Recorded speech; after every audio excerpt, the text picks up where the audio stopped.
Well, the state of Connecticut is once again suing the federal government over funding cuts.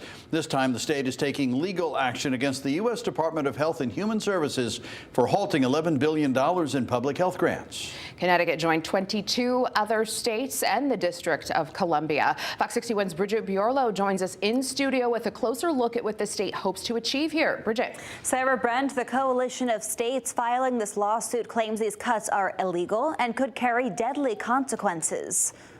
Not a day goes by where there isn't an attack on Connecticut families, on Connecticut children. Connecticut Attorney General William Tong is continuing his fight against the Trump administration. Connecticut has joined an effort to take legal action against the Department of Health and Human Services and its leader, Secretary Robert F. Kennedy Jr. This after the White House revealed plans to eliminate $11 billion in public health grants. There's utterly no legal reason or justification for what they're doing. It's utter lawlessness. 23 states and the District of Columbia are part of this effort. Members of Connecticut's Democratic leadership are firmly backing the move. We value the health of our people, and we're going to stand together as united front. Attorney General Tong said plans to terminate these grants has already caused chaos for state health agencies who depend on these funds as they prepare for health emergencies and manage infectious diseases.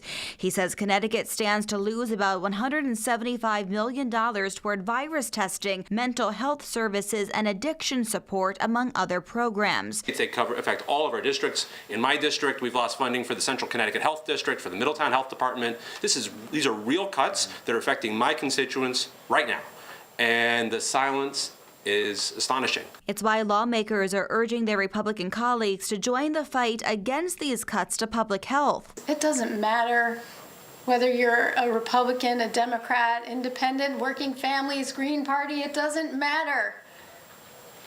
Disease knows no party. We're all impacted.